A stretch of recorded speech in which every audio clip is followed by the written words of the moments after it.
Okay, one more question.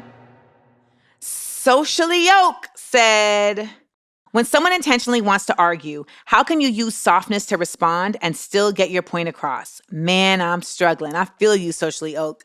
Okay, there's two ways to that I feel like you deal with this. One, it's like, why do you want to argue? So that's like sometimes the most direct, soft question you can ask somebody.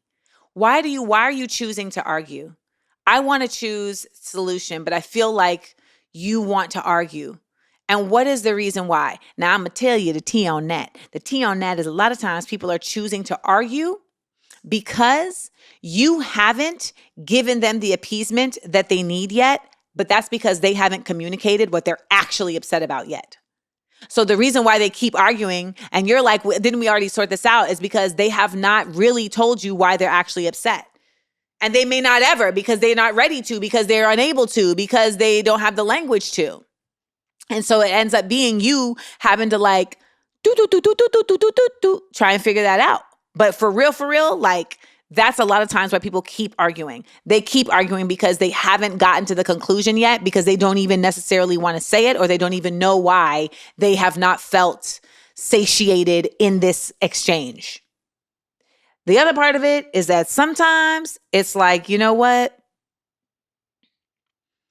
I am not interested in arguing with you. I'm interested in peace with you. So what I'd like for us to do is to take some time away, to step away from this conversation and come back to it when we're both, when you feel the same way that I do about finding a solution.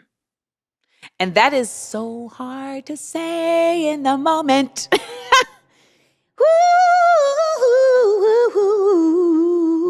It is so hard to say in the moment. It really is. It really is. And like a lot of times when people do this, so not everybody is a narcissist, but narcissism is like very common with us as humans, because like when we feel like our feelings are not being met, or our feelings are hurt, like it is very natural to then protect our feelings. And the way to protect your feelings is to hurt someone else's feelings. That's why they say hurt people, right? So they will then, like sometimes people will say things to you, especially if you're in your peacefulness, like it feels like it's condescending, or it feels like it is not respectful. And so they will feel like, well, if you're not at my energy, then you're not as mad at me and as mad as me. And so now I need to try and get you to be as mad at me so that I can feel better about being at this energy. And it's really hard to like try and help someone feel like, no, I see you, I hear you, I'm just not going to go to that energy with you.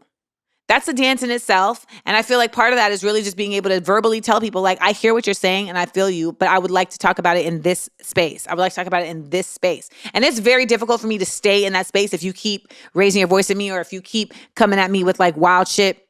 So I get it. I'm not trying to talk about this like I'm the Dalai Lama or whatever, but it's that these are the types of things that I have been practicing and learning, and I'm constantly in practice with. And I think that they can be very, very helpful if we're able to like actually apply them. You know what I'm saying?